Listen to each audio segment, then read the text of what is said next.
Greetings and citations, ladies and gentlemen. My name is James, aka The Architect, and with me this week we have Jordan, aka Skull Hunter Games, aka the reason why his father left.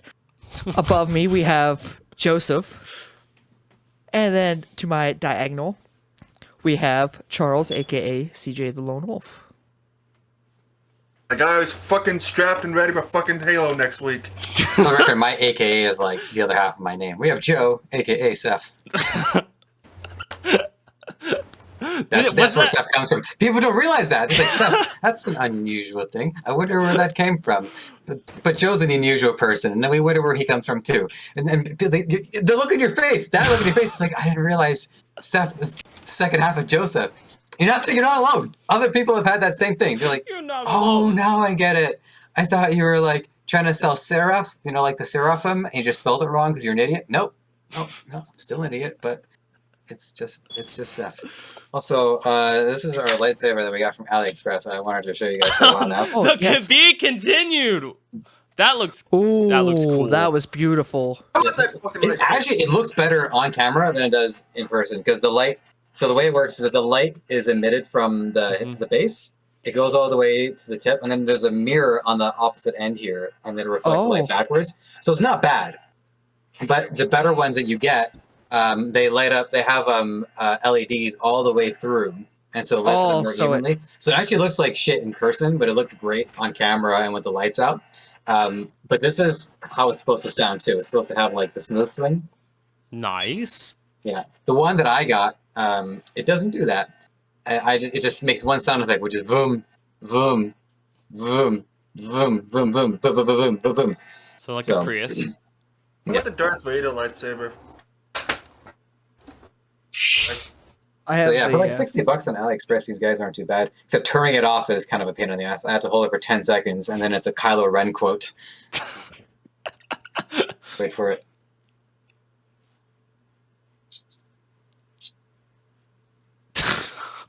Didn't hear it. No, it was loud enough to where it like pitched out over the mic, so it just did not register anything was going on. You heard a little, and that's it. I didn't see that coming, but it's Kylo Ren going, "The resistance is dead. The war is over." Because it wasn't an AliExpress object until some random ass Chinese like feature as a signature. Okay. Lightsaber reminded me of what I read about what Darth Revan's freaking lightsaber is supposed to be. Hey, you know what this podcast is supposed to be? About us. About us and our glory. Or we don't really have glory, but we got some glory holes. In fact, let's ask a couple of them how their Thanksgiving was. Jordan, we'll start with you. Oh, man, that's messed up. That's messed up, man. But my Thanksgiving was good. My glory hole was nice and filled. Actually, I did end up playing a game where a sheep was involved. No joke. No joke. So my Thanksgiving, I'm gonna make it quick and sweet. Unfortunately, the goat did not have that option. So we sat there. We played some board games. We had a big feast. It was me, my sister, my brother-in-law, my brother, and my sister-in-law, and Brittany. So we all just got together as the kids in the family and stuff like that. And we played board games, and there was one board game where you had to like trade wood, bricks, rocks, and goats. Oh, Settlers of Catan. Yeah, it was that. Settlers of Catan, yeah. So we were playing it, and I got stuck with a goat and literally had nothing else. So I just made the ongoing joke of, I was like, guys, this poor goat has not seen food in days. Can someone please kill him? There's nothing to do, so it would pass around my turn several times. I'm just like, guys, this goat is getting fucked tonight. And I kept making the joke about it until it got to the point I named them all. They're all in my phone. I named every one of the goats I had. Now, I'm not going to get into that because there's some core issues going on right now. The goats aren't happy. But you know what? That's what it was, though. But Thanksgiving was good. My glory hole was filled. So what about you, Joseph? How was your glory hole? The more you say that, the more I think you don't know what that is. It's my hole to my opportunities. Yeah, we'll go with that one. This sounds even more dirty. Give you a hint. It's not golf. Hey, speaking of glory holes, Joseph, how was your Thanksgiving? I just actually before that I like Settlers of Catan, but I have a very specific gimmick when I play that. I play the role of the Brick Baron, and I don't play to win that game. I just play to hoard all of the brick and just try to hold leverage over that. Can I interest you in a brick? Nope. Perhaps I should introduce you to my favorite director, Stanley Kubrick. I like that Phineas and Ferb freaking meme where they just had a freaking people trying to sell bricks as a toy. Oh, the worst part is it sounds pretty accurate. I'll say if you live in Minnesota, bricks were toys. Anyway, Joseph House. Okay, so I can answer the question, but I am in Canada. And in Canada, Thanksgiving is in October. That was a few months ago. Be American. Be American. What?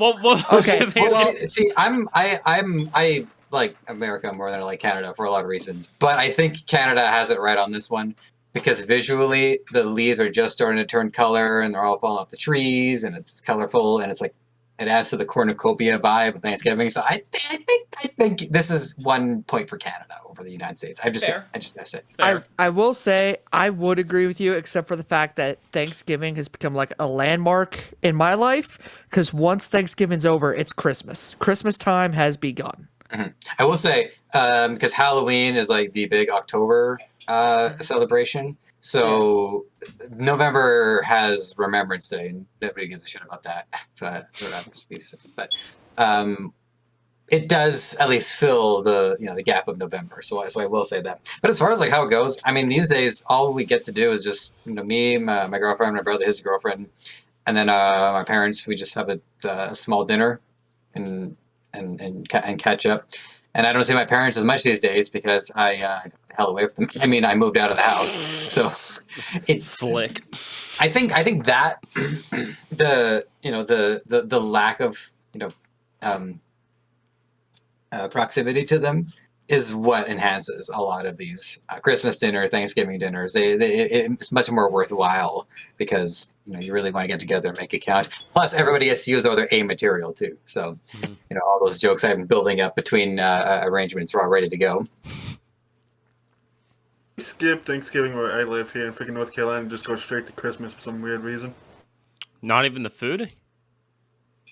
I mean, people still celebrate it, but it's like all the stores everywhere just go straight to freaking Christmas. Yeah. Dude, I wish more places would do that.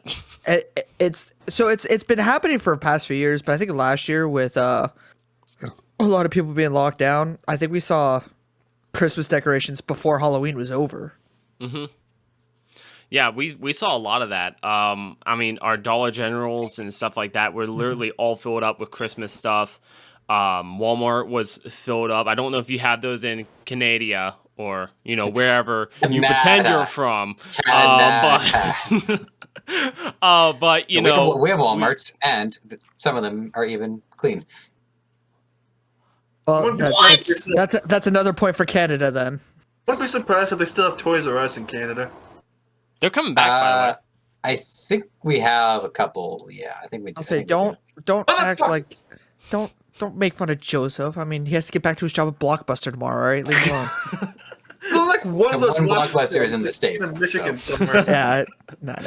It's sorry. Like Washington, Oregon, something like that. One of those flyover Western states.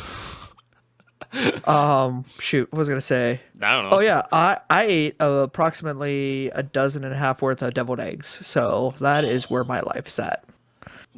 Dude, we forgot so much about Thanksgiving. Like, no deviled eggs, no cranberry sauce, no stuffing. We forgot a lot. I deep fried a turkey. It was phenomenal. I look like I'm freaking falling asleep on the camera. Also, don't fall asleep. Also, tell us about your attire, James. Oh, me? Yeah. I wish to hear about. So, funny story. This is actually last year's Christmas Eve pajamas. So, every year, me and my wife get matching PJs. Ooh. And last year, I wanted one of those like dad pajama sets with the button-up shirt and all that. And so I got it. Wow!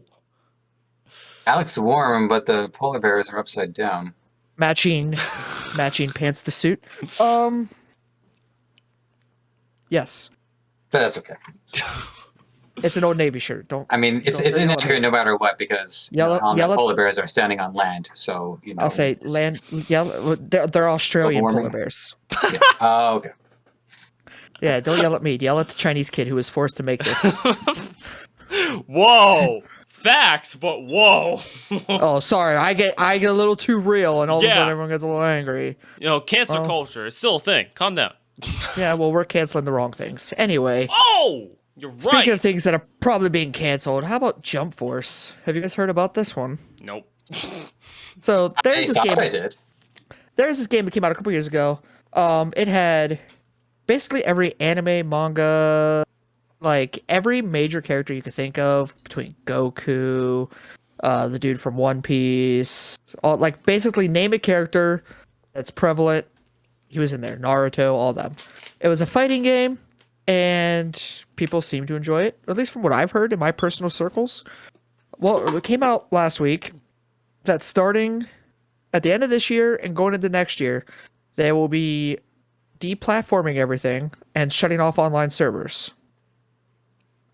Bandai Namco have not explicitly come out and said why, but many people close to the source have speculated that it had to do with licensing issues. And mind you, they, like I said, every anime, manga, like everything prevalent, right? Okay. They had a character from.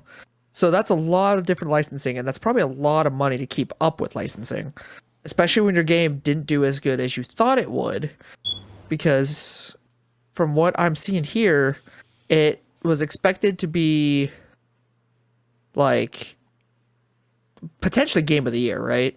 Mm-hmm. And it was anything but. It was average at best, I think, when it comes to sales. And unfortunately, average was not what they were shooting for, nor was it what they budgeted for when it comes to these licensing. And so instead of getting rid of characters, which I think would have been the wrong move, they're just shutting it down. Which we're also seeing with Dead by Daylight, which I know is in Jordan's warehouse. They're not shutting down or getting rid of characters, but what was it? After this month, you're no longer allowed to buy the Stranger Things pack? Yes, you can no longer buy it, and I think they pretty much gave us everything it had to offer. They removed the maps. I think they still have Demogorgon in there. They have the characters, and you can use the characters you cannot buy them anymore. You can't buy them anymore, and they did get rid of the maps associated with. Basically, they didn't renew the licensing to it, and so they're ceasing sales, which makes sense. So I don't know why in Strike Force's instance they're deplatformed. I guess that would still be sales. And if you have the game, you can still play it, just not in online mode. That's a sad thing because I only remember that there's a bunch of characters that people were actually excited to be able to play as, like freaking Johto, the guy from Fist of the North Star, I think, was in that game. Yugi and Kaiba from Yu-Gi-Oh!, which is the only reason why I was even interested in that game to begin with. You had Dragon Ball Z and One Piece and Naruto characters in there, and I think the guy from Death Note was in there too. The name. They are. Because I was just looking at some footage of it, and it was like Yagami and Ryu. I think that's how his name is said. But sorry.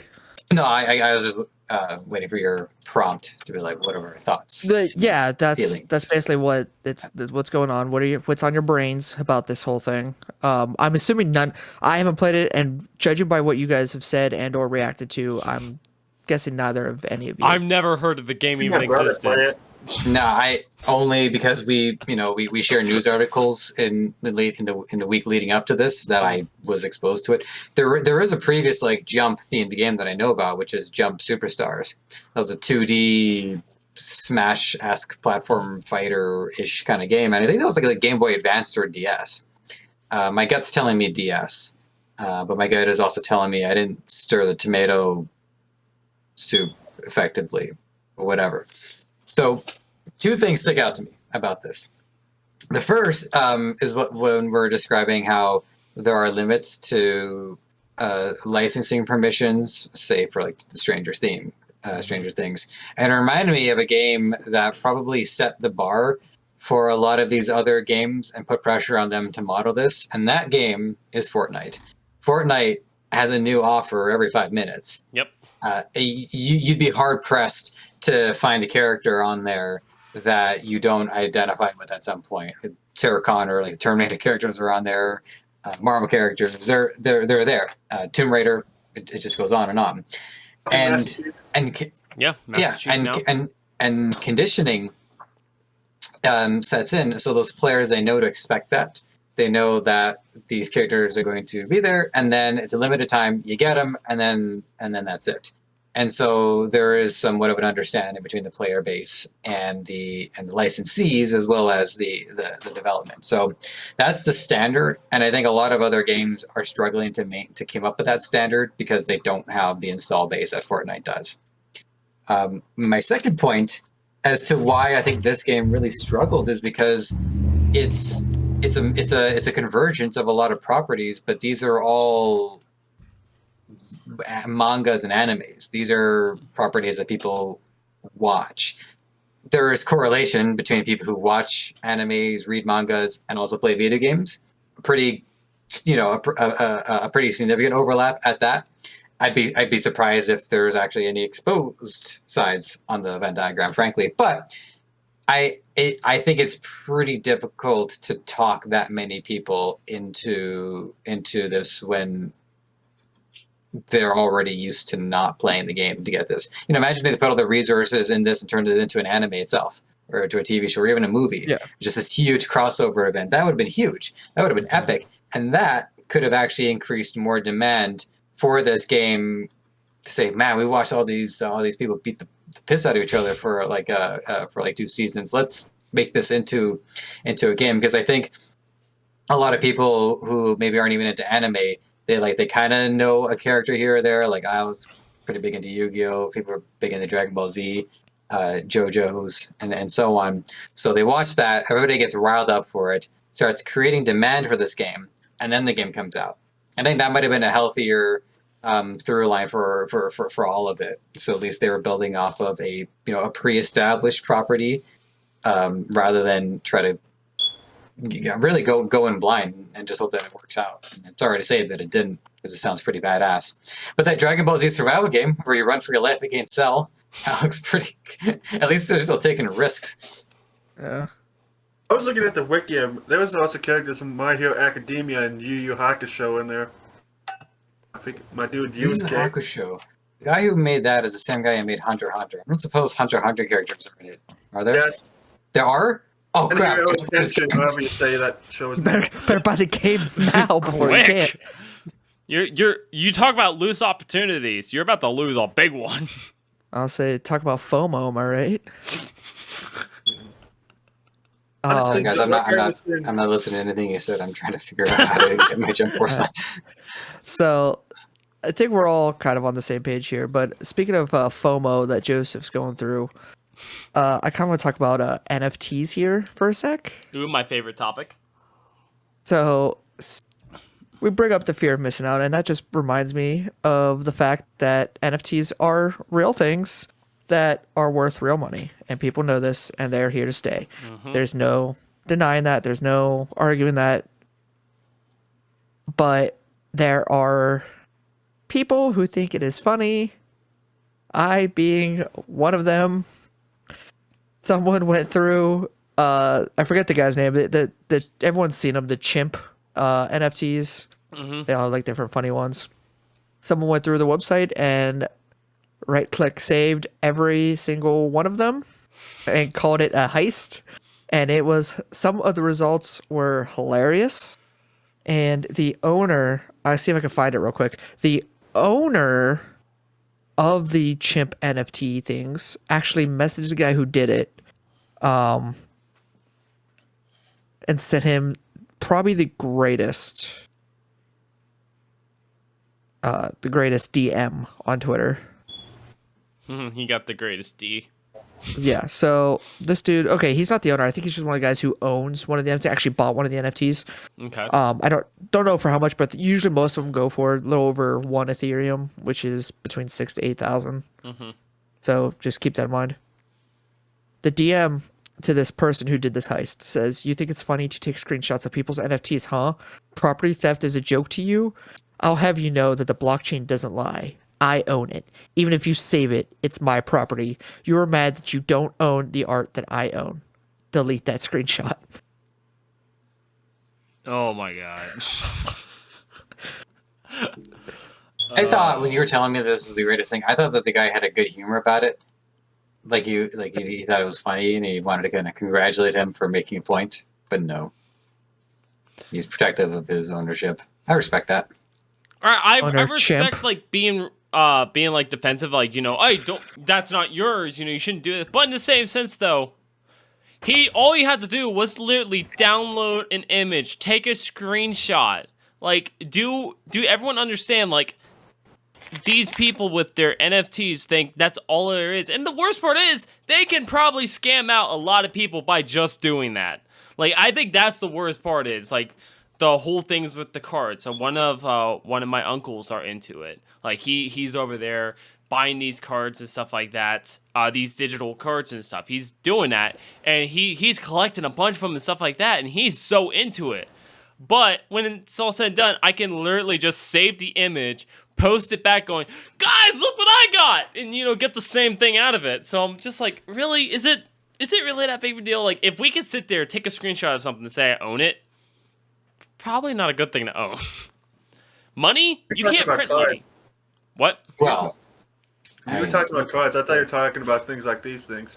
No, these are like online digital cards. It's a picture, like all your, like, imagine your profile picture. That could be an NFT, like stuff like that. It's just like digital art or digital something with digital significance.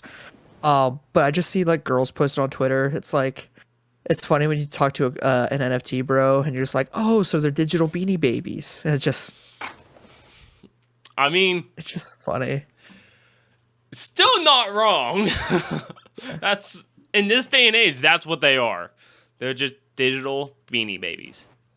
That, who actually still collects those? Not many people. Like, I go to the garage sales, and they're always there. Like, no one's going through to going, I gotta collect them all. I never saw the guy there going, I gotta sniff through these little babies, or not babies, but the, like, little dogs and stuff to try to find them. Like, never saw that. Never saw that. I see guys over there with, like, looking at, like, different metals and stuff like that, like going, this was made in 1920. I was like, dude, I don't care. Like, I like people trying to collect every single Pokemon. I only need 4 more to get the freaking normal decks you get in the freaking base game of Pokemon Brilliant Diamond. And then I have to freaking beat the Elite Four and that fucking bitch, Cynthia! I don't know if PBS is doing Antiques Roadshow right now, but just picture like 10, 15 years from now, Antiques Roadshow, people show up with NFTs and like, yeah, so this particular chimp, it believe it or not, it went through Drake twice. Yeah, and it's currently valued at 0.8 Ethereum. Ethereum. So I learned about NFTs on this show. This show was the catalyst for it, and I still am enthusiastic about it. It's amusing to watch the very artistic trials and tribulations that it's going through. In the same way that, you know, the early days of Bitcoin. I don't know if any of you are read up on that, but some fans were pelted with some fecal matter in the emergence of cryptocurrency. I remember when I was first learning about cryptocurrency. I went to this seminar, guy tries to explain it to me, and he says, so sign up on Quadriga CX and I'll send you some Bitcoin. So I signed up on Quadriga CX. The guy never responds. So lesson learned, be a squeaky wheel. And then I later find out that the owner of Quadriga like faked his death and the whole website shut down and he made off with all the cryptocurrency that was saved on it. So one way or another, I wasn't destined to have those Bitcoin. But there are so many crazy stories like that of this emerging technology, and it's growing pains. It's something that they have to go through in order to stabilize and identify what the issues are.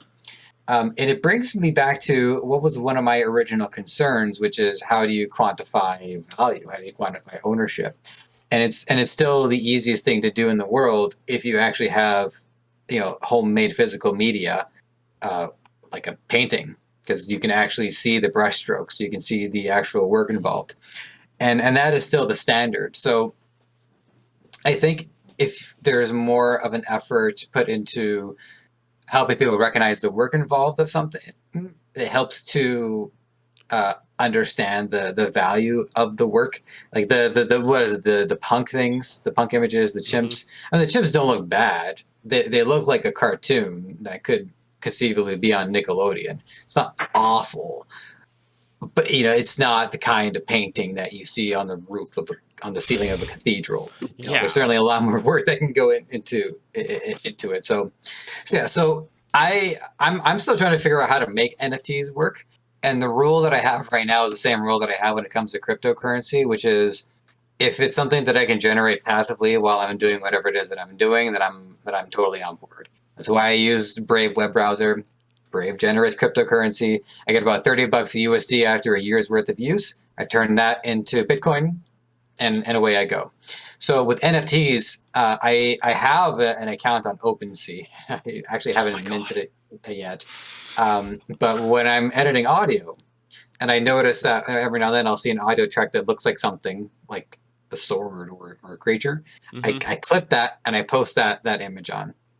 Not a lot of work involved, but I'm not really expecting much out of it anyways. Yeah. But that's just the philosophy that I'm taking with it, is how can I, extract work or value that I've been creating whilst I'm living my life, and put that into the NFT space and see what happens to it. That's been my approach to it. Credits to those who are on the frontier of it and are trying to make it work and expose it for all that it can be. Because I still remember what we talked about when we first talked about NFTs and the potential for digital ownership. Really being able to take command of all of your own assets, characters, and your character and your games, your digital homes, and all of that. So. Yeah, but I love the criticism for it. I have never seen people be so scathing for anything in my life. Like some people, it's like, NFTs, they're bad for the environment. They don't provide any value whatsoever. They're a complete waste. It's just stealing. It's total theft. I don't get it. Subscribe to my subscribe star. That's what people were like. Yep. I mean, you're not wrong in any sort of way. But I think it's so weird with the NFTs because, like, I understand for the most part, like, the NFT, but it's like you were even talking about, like, how can we make, like, the things we do in our day-to-day lives, or even, like, working at our day-to-day lives, how can we make that into an NFT? Like, how can we get value out of that?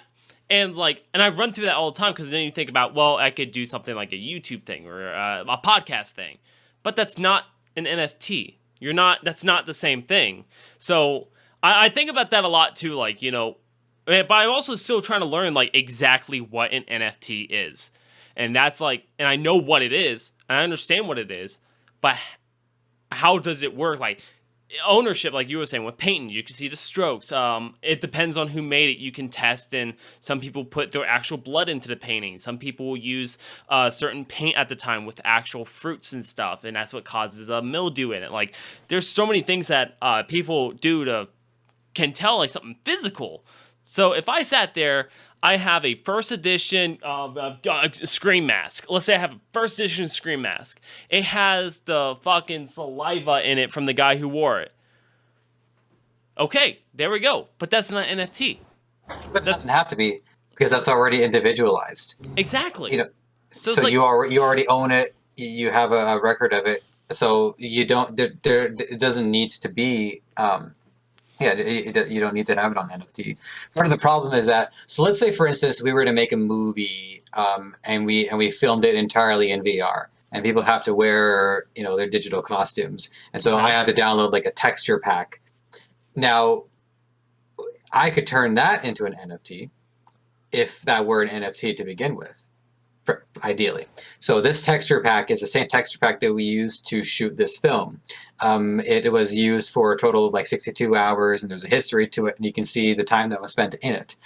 That's the idea, is that we're looking for equivalency with something in real life. I mean, if it's in real life and it's getting the job done, you don't need to make an NFT out of it. Although I'm sure they'll try anyways. Okay, so I mean that's That's definitely interesting, like in the NFT part. And by the way, because we're gonna cut to the wide shot here, James had to go, so it's just gonna be the three of us doing it now. James had some things come up. He had to go get milk again. He keeps running out of that milk, guys.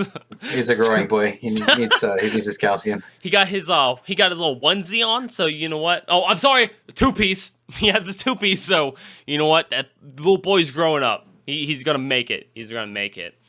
On topic of picking up milk, freaking, I found out I guess that I'm freaking lactose intolerant. And I found out the freaking hard way because let's just say I spent quite a bit of time in the bathroom this past Saturday. I'm sorry to hear that, but you just gave me an idea for a premise where like they're at like a safe space or like one of those like ultra progressive schools. And it's just, I'm lactose intolerant. And what do you mean you're intolerant of lactose? At this school, we tolerate everybody no matter what. And then the person has to drink the milk. No discrimination! Does that mean I'm going to stop eating anything that has dairy? Fuck no! No, dude, like, my sister, so fun fact, my sister and brother is lactose intolerant, and they will still tear up ice cream, they'll still tear up cheese, like, it doesn't matter. They don't get the special kind, no. They don't care. They take stuff for it. They're like, nah, it's too good. I already said, if I become lactose intolerant, nah, I just have to work around it. And then everyone's like, what about diabetes? I was like, well, if I get diabetes, I guess I'm gonna have to follow that. But I don't eat much sugar, so if anything, I have to worry about getting diabetes where I have to intake sugar. So that yeah. That, like, because of the whole lactose intolerance thing, because I figure that since apparently this stuff helps my stomach, that's why I got this giant fucking thing of ginger ale with me. Sponsor me, freaking people! So I'm going to destroy your hopes and dreams right now with ginger ale. So the soda ginger ale does not actually help with lactose. It makes it worse because of carbonation. Ginger helps. Fuck! Ginger helps, but ginger ale doesn't because of carbonation to ginger ale. It's a placento. Is that what people? What I'm thinking, like when people go on trials and stuff like that. I don't want you to have to make this this error again. The placento or placenta. No, I'm saying placento because placenta is for a woman. But placento isn't even a word. Then what is it? You were closer to placenta, which, from what I understand, actually has health benefits to it. But anyways, you can eat it. The word you were looking for was placebo. Placebo, thank you. Yeah. But yes, it's supposed to have a placebo effect to it. But ginger will help. Ginger will actually help the aftermath. But the reason people say ginger ale is because if you ever took a bite out of a piece of ginger, no. So it does help, but it's not a...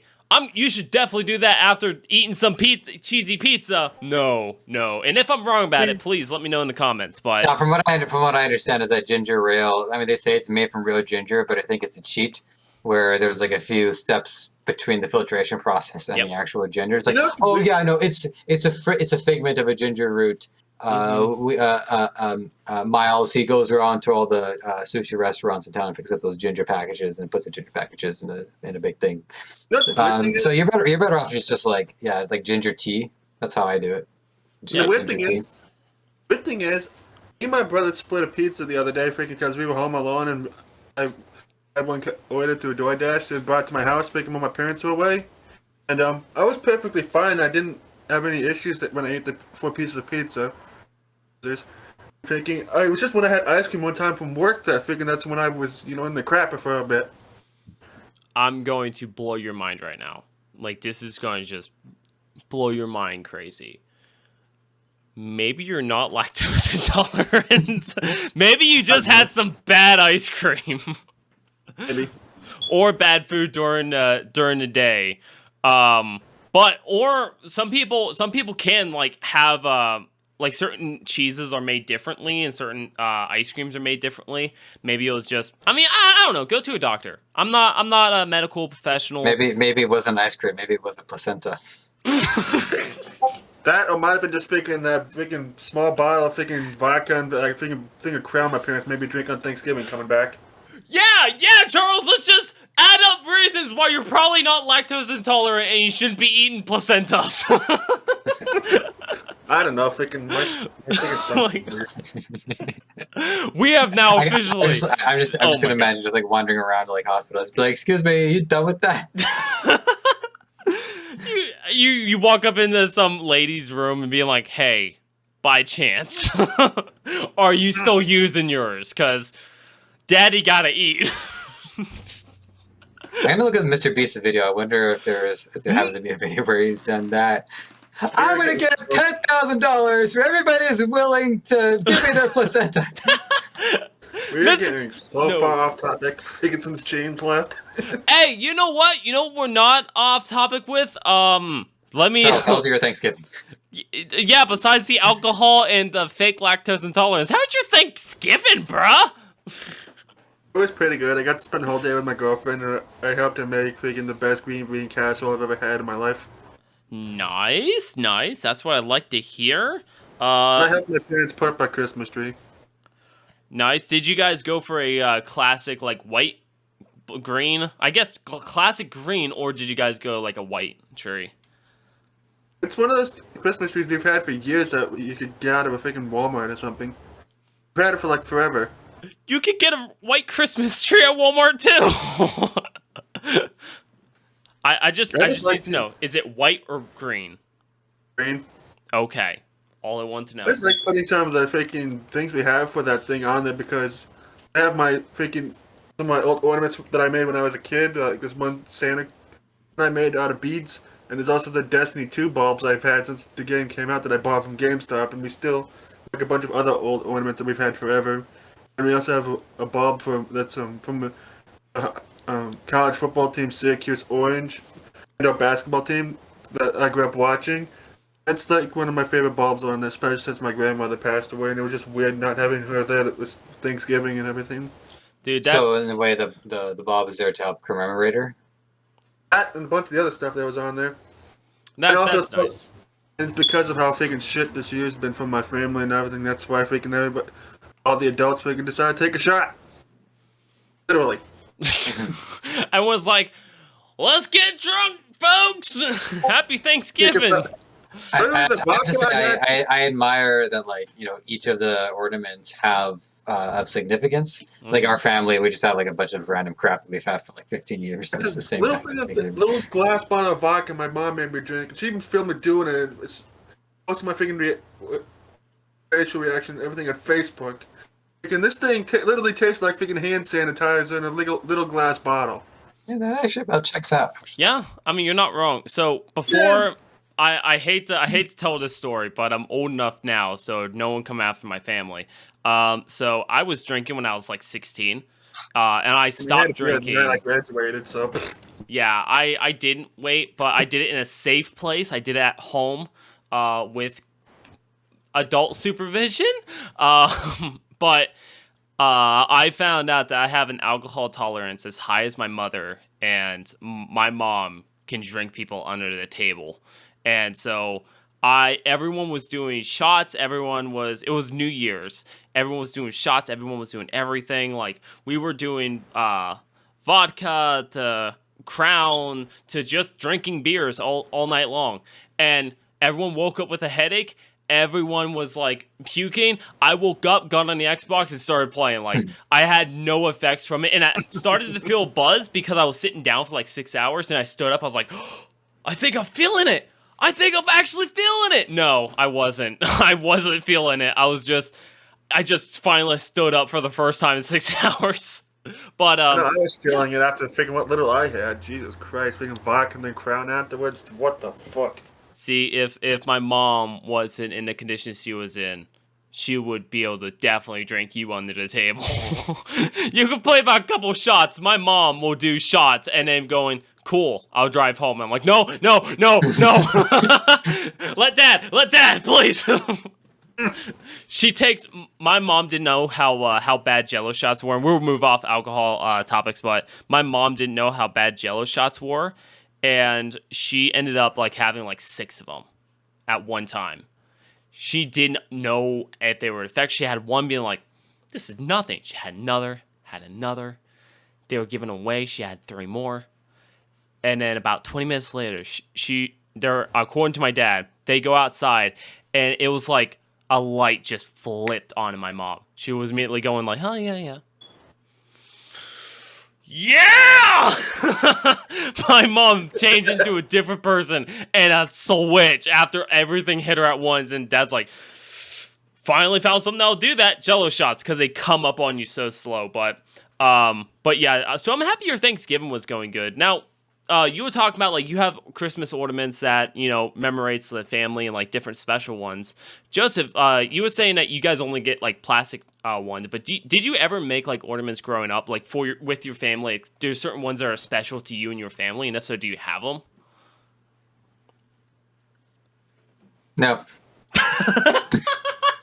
That was, you know what? I appreciate the thought that went behind that just to say no. My family, not pointing any fingers, but you know, some of us are just not into the whole like family bonding thing, like in the holidays. It was a miracle that we got together for a family photo. We went to a Sears. You know, recipe Sears. It was one of those awkward photo studio shoots where like we were like sitting down and we had to like put our hands on each other. It's the most cringe photo. Were you wearing matching outfits? For the love of God, say yes. Not matching, but like all Close. Okay. In theme. I just want to tell you, like, I know it's not quite Christmas time yet, so maybe I should be saving this for more of like a Christmas themed episode, but whatever. So I told one of like the craziest lies. I didn't mean to. It turned out to be a lie. So, and when I was in the ninth grade, I was campaigning to leave our Christmas tree up all year. And we would just turn it into more like an occasion tree. So like if it's Valentine's Day, we'll do Valentine's decorations. For October, we'll do Halloween decorations. My parents, of course, shot the idea down, but not before I wrote about it in in an assignment for grade 9 religion class.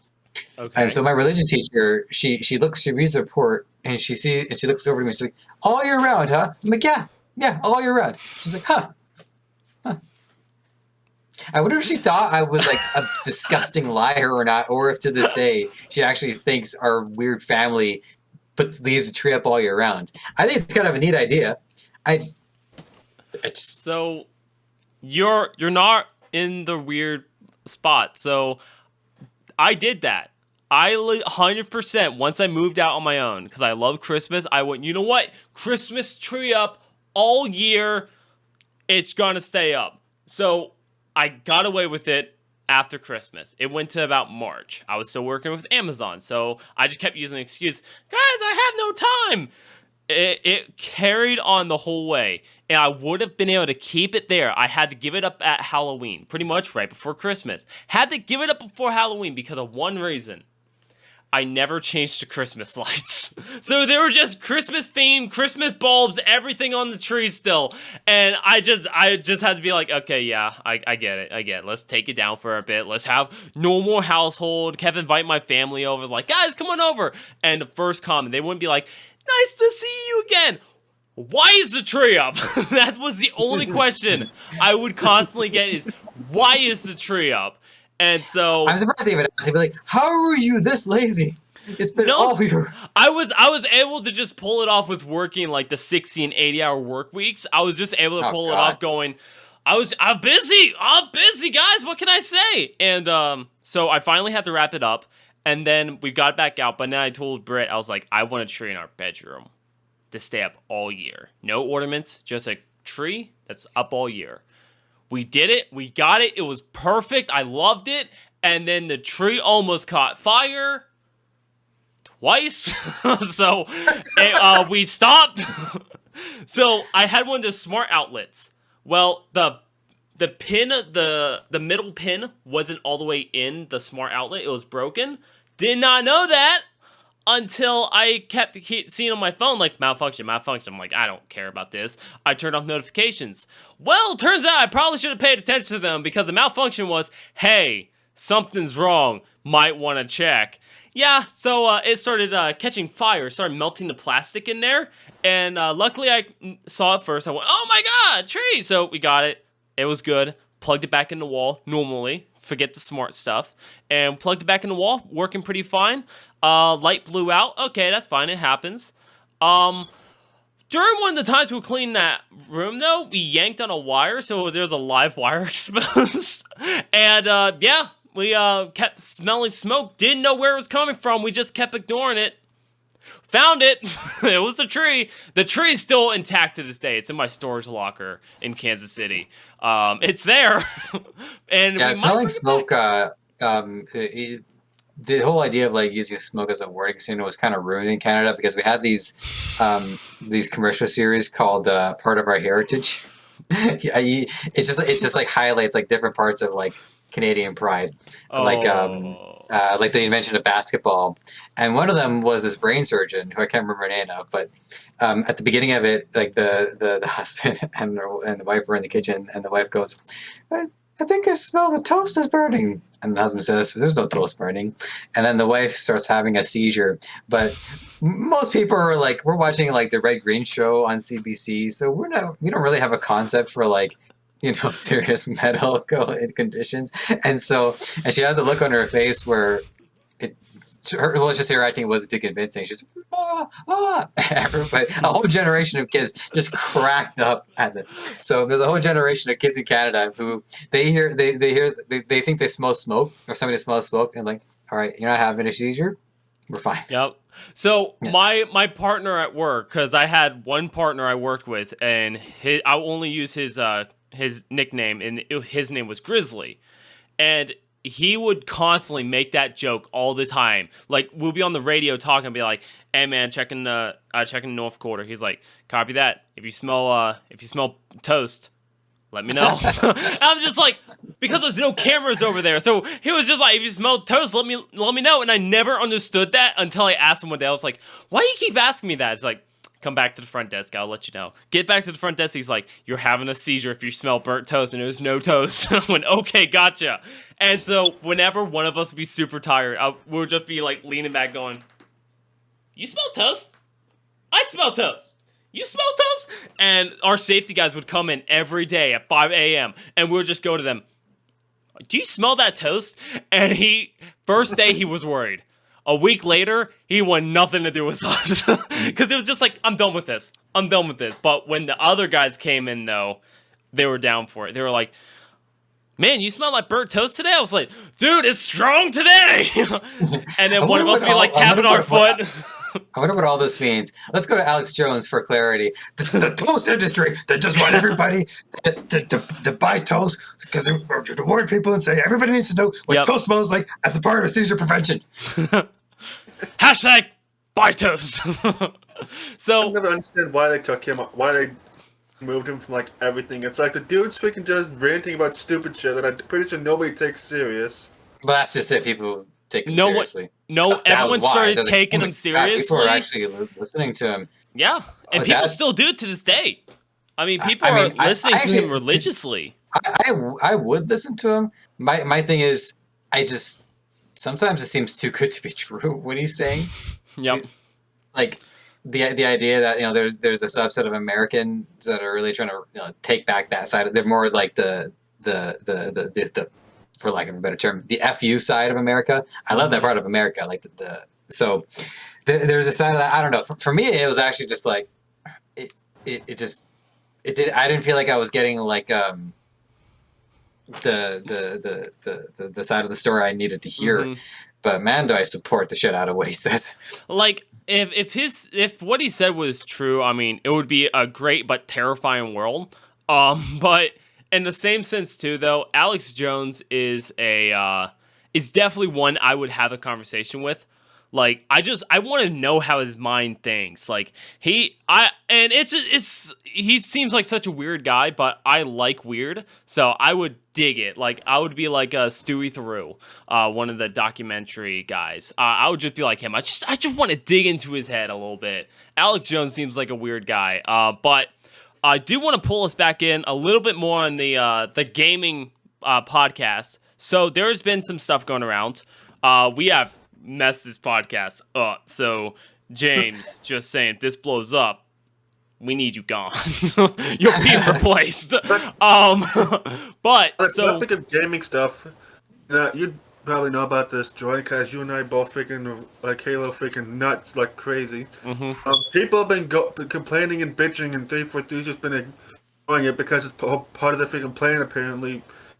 How freaking Halo Infinite's freaking progression is complete and utter shit. And the people are complaining about how the microtransaction shit is really freaking really bad and everything. Okay, so that's actually gonna be one of the things I want to talk about. So, Halo right now has some issues going on at the moment, but so does Call of Duty. So, real fast, Call of Duty has been working on Warzone, has not fixed any patches, have not fixed anything else for the new game that they released this year. It's called Vanguard.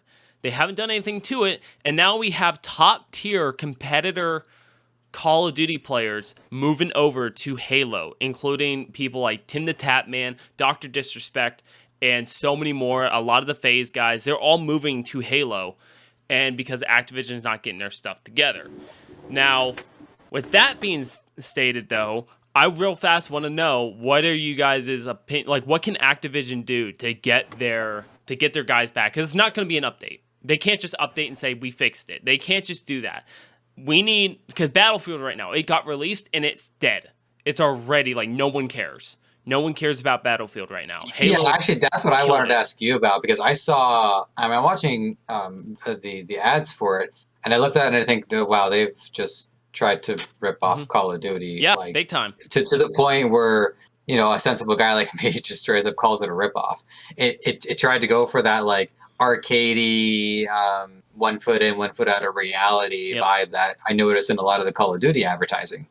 And I don't know, I guess I always viewed Battlefield as a little bit more of a somber game. Not like depressing, but like a little bit more grounded, a little bit more of a reflection on, violence and stuff like that. Not much so, but I don't know. I was surprised to see the direction that they went with it, and I'm not surprised to see that it's not going very well for them because I don't understand what player base are they appealing to.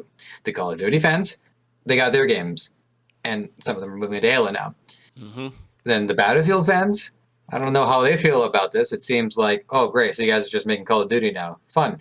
That's been the number one complaint right now is Battlefield has made their game, and for those of you who don't know, Battlefield made their game. They announced it at the same time Halo Infinite got their date release. They announced it the same time Call of Duty announced that they weren't going to release a game. But then a week later, because of this announcement, Call of Duty also releases Vanguard. So this was going to be the year that Call of Duty, Battlefield, and Halo were releasing top-of-the-line games. Battlefield has made a major mistake, and you can watch videos on it, you can do whatever you want, but I'll pretty much just say it right here. Battlefield has tried to recreate Call of Duty in the worst way ever. And remind you, this game was supposed to also be from mobile because they're trying to get their Battlefield games onto mobile, and they've completely destroyed it. It's not even like a PUBG either. They've honestly just, I think they rushed it, and they went the wrong image. Because obviously, you can't just say they rushed it, they released the game. They rushed it because hackers are everywhere. You can't play more than 3 games without running into a hacker, a glitcher, whatever. You can't do that. You have better luck getting in the war zone without seeing one at the moment. They have completely made Battlefield a modern day, actually in the future Call of Duty. Because it's 2024? I'm pretty sure. No, it's 2042, yeah. So they just made that a newer age Call of Duty, and I'm not happy with it. I'm really not happy with any of the games that launched except Halo Infinite. Halo Infinite, we only have the multiplayer right now, but the multiplayer is there. They took that extra time, and that's one thing I want to say. They've taken that time and focused on the production, focused on how can we fix it. And they released the multiplayer before they released the campaign. I'm not being biased because I love Call of Duty more than Halo. But Halo got it together. Halo learned.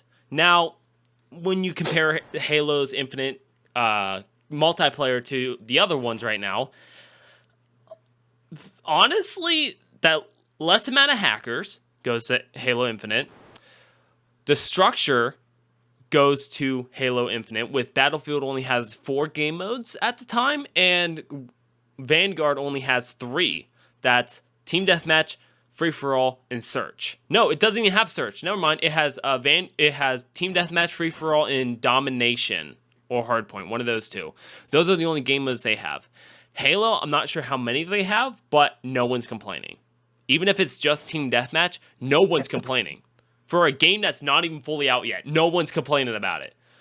But Infinite has hackers, but and aimbotters, but I haven't ran into any of them yet, as far as I can tell. That's the biggest issue right now.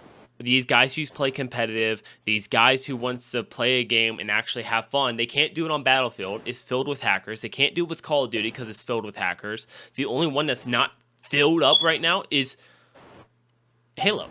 Halo's the only one that's not filled with it. But what do you think Activision and Battlefield can do to get their guys back? Like, do you think there's anything that they can do to get their guys back to playing their games with a simple update or a simple bug patch or maybe a DLC? Like, is there anything you guys can think of? They can just pull what Outriders did and just fix all the issues and somehow still be able to have people playing that game. Because I still can't believe Outriders is still going. It's Call of Duty, if it can... Honestly, they should have just skipped this year. So I think my answer somewhat has to do with that. So because a Call of Duty game comes out every year, I think they'd have a better shot at looking out their roadmap for the future and seeing if they can come up with a game that's tailored a little bit more specifically to them. Take the L for now and start working on a new game that is optimized, has up-to-code anti-cheat measures, and is really intended for multiplayer for long term. I think one of the struggles of the Call of Duty franchise is that because the game comes out every year, although I guess what is it? Warzone is more like a stable game.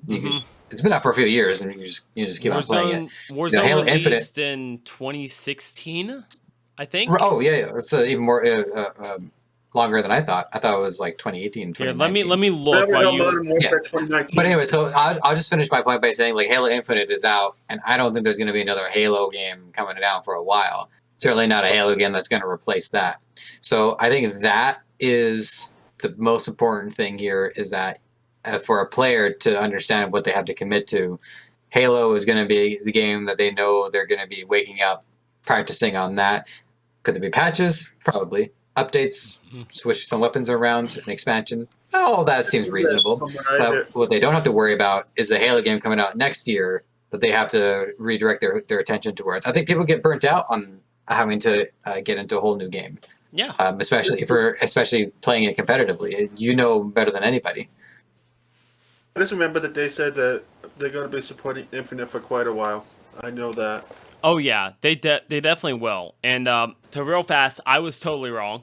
Warzone released in 2020, but Modern Warfare was released in 2019. And I'm thinking early days Fortnite. That's what I was thinking of. That was released around 2016, 2017. It was released 2017. But I mean, they've been putting so much focus into Warzone right now.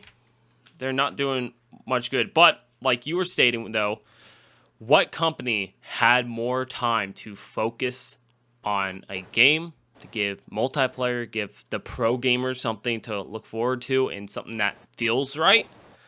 Halo. Halo and Battlefield should have been the two of them that had that time to put it into that, to put into the multiplayer. Let's be honest, Battle Royale's multiplayer is really what's taken over gaming right now. Look at Fortnite. I hate Fortnite. And I've said this many times. I hate Fortnite, but you know what? I give them a round of applause because there's not a single guy who plays Fortnite saying they don't do anything. They don't update. They don't do this. They don't do that. Like we were talking about. My complaint was the opposite. They just add too much stuff in all the time, and they're constantly adding in things, and it's not just buyable content either. Like they do things. They have concerts, for crying out loud, in Fortnite. Like they go above and beyond for their fan base, and they have such a wide variety of a fan base. So Fortnite takes a dub on a lot of things, and I hate Fortnite. I mean, I've said that many times. I hate Fortnite, but Call of Duty shouldn't have released the game. because now they're at this point. Battlefield should have done better, but Halo, when you see all these big guys moving over to Halo, you kind of have to look at that. But also with that being stated, in the competitive realm, that means when they all move over to Halo, there's going to be tryhards and there's going to be more cheaters. More cheaters trying to kill Tim the Tap Man. More cheaters trying to sit there and do the Renegade on Dr. Disrespect's stream. Like, we're going to see more of that whenever this game continues to go while Call of Duty sits in the background. And you were right. Call of Duty really needs to take an L right now, work on what they're doing, especially now they're trying to revamp their company after the situations that happened this year with the bar crawls in the office. Like, they need to take the L right now. Stop working on other people's games. Stop working on everything. Take the L right now. Focus on their game. Focus on their number one selling game. Focus on that. Halo, right now, the biggest issue people are talking about with Halo is, like Charles was saying, the progression right now. Everyone's mad about it. Here's the reason why I agree with the progression they're dealing with. Call of Duty, you hit max level before the season's over.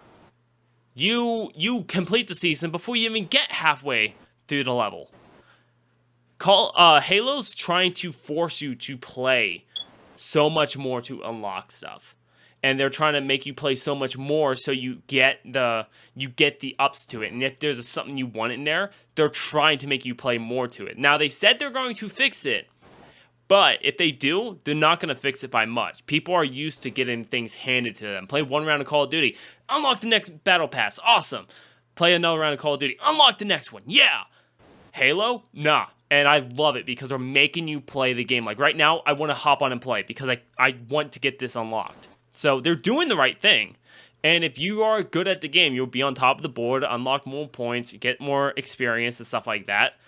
You will eventually get it. And if you play a lot more, you will get the stuff unlocked. So, and I know that was a big thing for you, Charles, is like the progression system. Like they said they're going to fix it. They said they were going to fix it day one, and they haven't done it. And I think personally, the reason they haven't done it is because the full game's not out yet, and they can kind of see what people are doing. People might be upset about it, but are those people still playing right now? And I think they're going to see those people are still playing. They're still unlocking it, but it's slowly. So when they sit there and release that and gives you like a 25% more XP in progression, I think they're going to do something like that, just a little bit more so you notice the difference. That's it, because they want people to play. It's like TikTok, it's like YouTube. They want people to stay on their game. The more people that stay on their game, the more money they get. Yeah, sorry, go ahead, Jordan. I was just gonna say, personally, I would have liked if they just did it the way you can just level up the pass while you're playing it, but also it works like Halo Reach's progression, where you rank up, you get credits, and you can unlock armor pieces with those credits. Mm-hmm. But that's just me. I mean, I've been playing a game called Battle Agent on my phone for the last like year and a half, and I enjoy it immensely because it's a real-time strategy where the units just fight each other, and so all I have to do is just position them. And it pushes my mind, but not my hands. And as someone in their 30s, I appreciate that. But I've come to accept that progression systems, once you see how long it's going to take for some of these goals to be achieved, it's really not about trying to get all of this. And at the end of the day, it's supposed to be about resourcefulness and about just trying to make do with what you can have access to, and having rewards for the day's play rather than coming on and feeling like you have to work to go get to a reward. I'd hate to see that happen in a game. So once you make peace with like, yeah, this is going to take a while, but as long as you're having fun on the way, you should be good. Yeah, and I think a lot of people are having fun along the way because they're still playing, and that's kind of the side I look to, is like these people are still on the servers. Like these people are still on, they're still playing. They might complain about it, but if you're complaining about something and continue to do it, you don't listen to them. It's like people that complain about things like Dead by Daylight, how they started putting bans on the servers. They're like, you're over there, when I DC'd, you're over there telling me I can't play for another 5 minutes, and then you're telling me I can't play for another 10 if I do it. It's called stop disconnecting. Like, and people complain about it, and then they get up to like an hour or get up to a whole entire day. I've seen some people make posts about, and they get all upset about it, but they're the ones doing it to get punished for it. So they're complaining about something and not even taking action upon it versus like so many other situations. And then you know, there's certain counter arguments that they think are valid, which are not. Which is like, well, I'm sorry, but you know, sometimes somebody else in my family they start streaming something, my internet goes down. I'm sorry, you know, I get like you know, power outages or it's raining season. It's like, too bad. You know, you have an obligation to meet the requirements to participate in this game. You don't show up to a bowling alley without bowling balls. I suppose. Actually, that's kind of a bad analogy because I'm sure the bowling alley. I mean, but you're making a good point, though.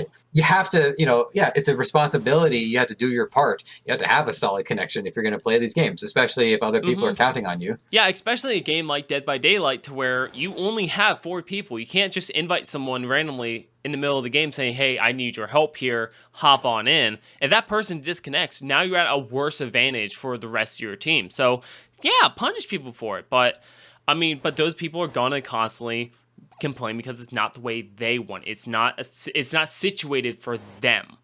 And so people who want to blow through a battle pass on like Halo, they're going to complain about it, but they're not going to say, I'm not going to play until you fix it. Until you fix it, I'm not going to play. No, because they see it, and they see that bar move, or they see like something happen, they're like, okay, one more to get it. Like, they're going to keep playing it. And it's a really entertaining game. That's just like with Call of Duty. They have this whole credits thing that if you want to, you can just buy the credits and just use those to unlock things in the past, which I did during one of the flights when they introduced that shit. Only I had credits that they actually gave me that I used to unlock the shit. Yeah, and I will say this, like Halo's doing like, what are the Halo currencies called? As far as right now, they're just called credits. Halos? That would, you know what? They need to take that. They need to take that now. But they're just called credit. So I'm imagining they're doing like what Fortnite's doing with V-Bucks.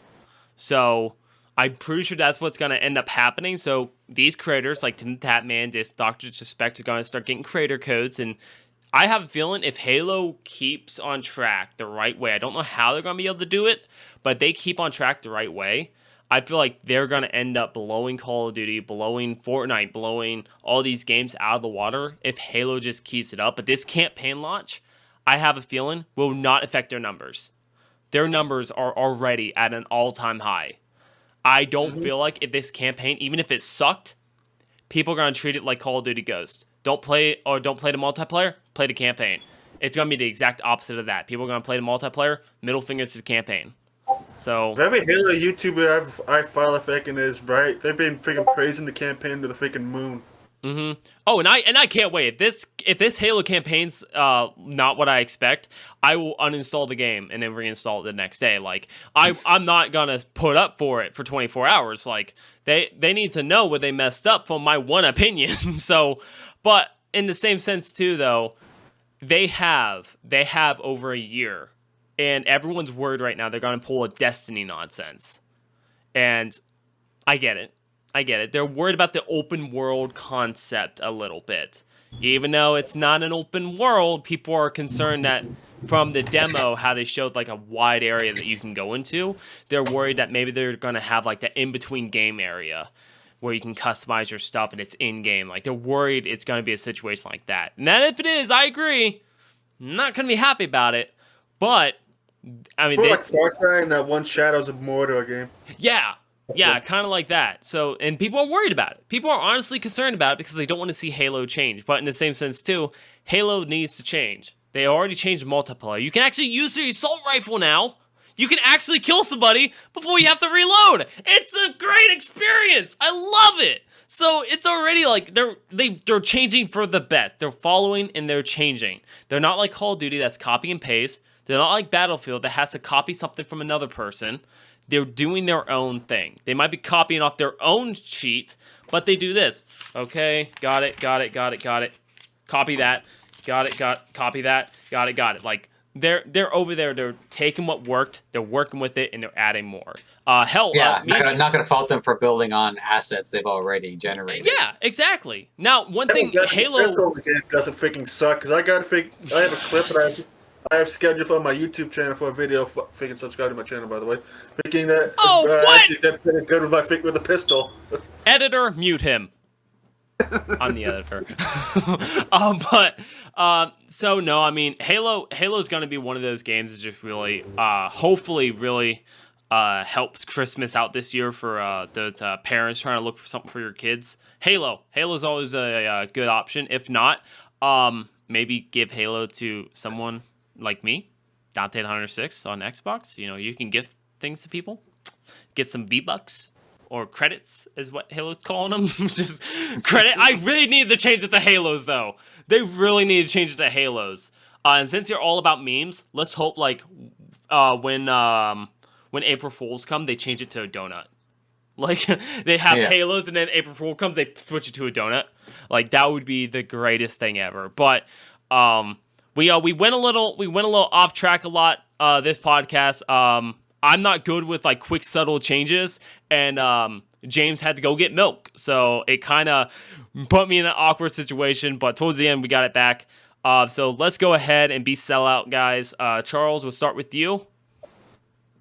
If you want to see the channel that's probably going to be having a lot of Halo shit coming up, especially when the campaign comes out.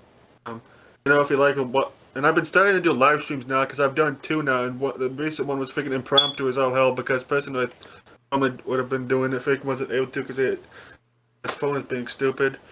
You can subscribe to my YouTube channel, CG the Lone Wolf. I freaking hit over 100 subs not that long. I'm at over 100 subs. Let's go! Your goal like I wanted to.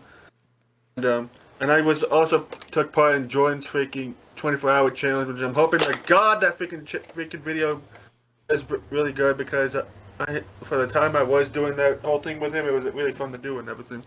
It was something interesting. So CJ the Lone Wolf at YouTube, and Joseph, where can people find you? Read your script. I'm a mess. That's not in the script. Listen to the script. You can find me at giantenemycompany.com. That'll send you links to what I'm up to. And I'm the host of an e-commerce podcast right now. That is ECOMONICS. It's Ecomonics. It's how I met Jordan. And it's been a blast. Hell of a show. It's really the craziest year, one of the craziest years of my life, just in terms of like expanding my worldview and knowledge. And so if you have even like the slightest inclination to run your own business or even a side hustle, whatever it is, there are so many options available for you. So go on, have a listen to a few episodes, and then reach out to me too if you just need somebody to maybe help you clarify a few things. I've been granted knowledge, and all I want to do now is share it. So you know where to find me. GiantEnemyCompany.com. That's right. Okay. Well, you went off the script. So No .ca nonsense. we have this one Canadian commercial where like a bunch of Mounties go around some people because they use .coms instead of .cas. They pour maple syrup on the person's laptop. I hate that commercial. I think it's disgusting. They don't need to rely on that. But it stuck with you. Stuck. Yeah, you know what? You know what also sticks with you? Me. Because once you get me in your life, you cannot leave. But first things first, we actually have the architect. He's on Twitter mostly. I'm not going to spell his name because James left for milk and never coming back. But you can find the architect on Twitter. His links will be in the description down below. You can also find me on YouTube. YouTube Skull Hunter Games. We also have a TikTok, Instagram, Facebook. We go live on Facebook with Dead by Daylight. TikTok, we post all the funny clips from everything I'm making. It could be on a stream with Arth. It could be on a stream with Charles. That's where all the funny moments will be. Instagram will be my personal day-to-day lives. And YouTube will be where all the hard work actually goes into, because we're going to hit 1 million by the end of 2022. And if you... 2022. Okay, yeah, that seems... Yeah, 2022. That's more plausible. Okay. So I'm hoping for that one. And then if you are interested in finding this podcast, video or audio, depends on where you're listening from, you can find it anywhere. iTunes, Spotify, not iTunes, but Spotify, wherever you get your podcast from. Really none of our business, but I want to make it my business. And we had a great sponsor, Anchor, for sponsoring the podcast. Anchor's an all-in-one need. Get your podcast made from start to finish. I still use it to this day. I have a bunch of fancy editors. I still use them all the time. So make sure to check them out. Links are also down in the description below. And we're on YouTube, Facebook, all the fun stuff. That's it, though. That's it for the podcast, everyone. Hope you enjoyed. James, please come back. Everyone, let's get them out. Let's go!